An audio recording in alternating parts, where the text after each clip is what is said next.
We've done tons of stories down in Jacksonville. Large-scale black mob violence, small-scale, nasty business, trivial business, at the beach, downtown, and the suburbs, and the shopping centers, and the schools, over and over and over, all surrounded by a lot of denial, deceit, and delusion from public officials and reporters. Just the other day, somebody decided, well, the Black Commission says, I don't know, it's weird there's such a thing called the Black Commission. The Black Commission says we have an emergency in Jacksonville. We got to have a meeting.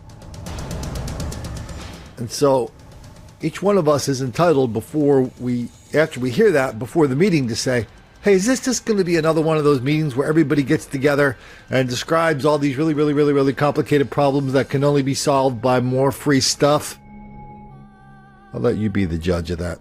Shootings, community activists are calling for a citywide state of emergency to address this violence. Members of the Northside Coalition and the Black Commission believe the solutions will have to come from the impacted communities with help from City Hall. A town hall style meeting has been called for tomorrow.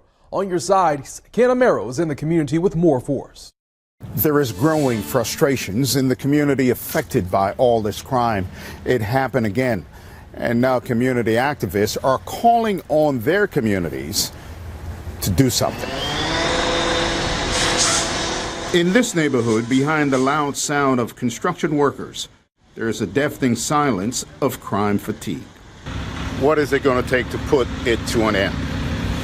It's going to take the families. It's going to take those people that are concerned.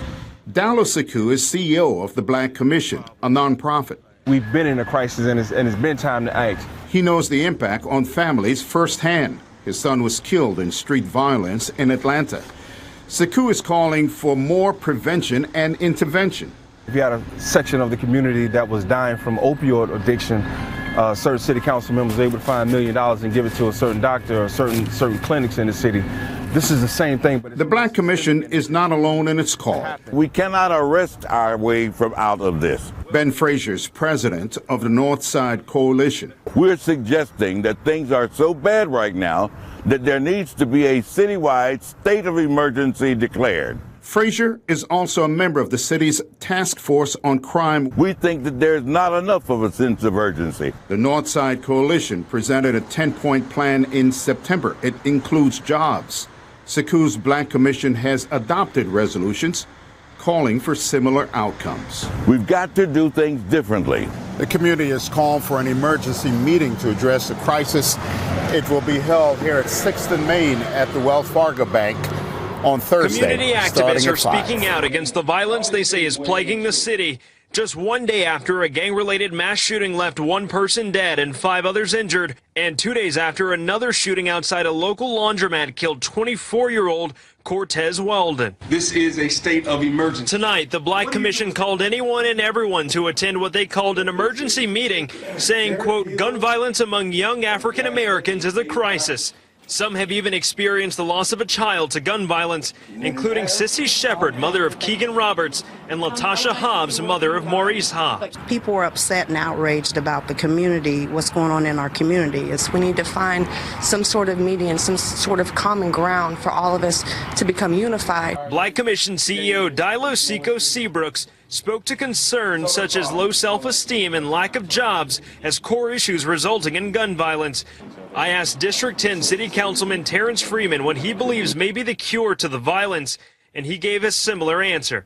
When I talk to people and I ask them what could change the scenario for them, they said a job, being able to earn an income. He tells me economic opportunities and communication from the city and stakeholders are essential.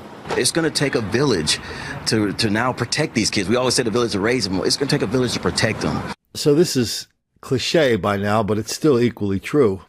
Insanity is doing the same thing over and over again, expecting a different result. What was new and different about this? Nothing. All they were saying was, we just didn't quite get that mix of all free stuff. We just didn't combine it the exact right way. And that's why there's so much black violence and dysfunction in Jacksonville. Darn. Can you give us 100 more chances to try the same thing over and over again in Jacksonville. Please, sir, I want some more. But for everything they said in these videos, here's what they didn't say. But this is what is screaming off these videos loud and clear. Yes, we do have an enormous level of black violence and criminality in Jacksonville, and it's been that way for a long time, and we do not believe black people are responsible for their own behavior. That's the first thing this video said. Second thing it said is, this kind of screamed out too. It's my favorite quote in all the videos. We are not going to arrest our way out of this mess. So when a couple hundred black people go to the beach in Jacksonville and they rampage through the beach and the boardwalk beating the hell out of people, we cannot arrest our way out of that mess. When the same thing happens downtown and people are shot, we cannot arrest our way out of that mess. And when the same thing happens in the malls and in the schools and in the parks, we cannot arrest our way out of that mess.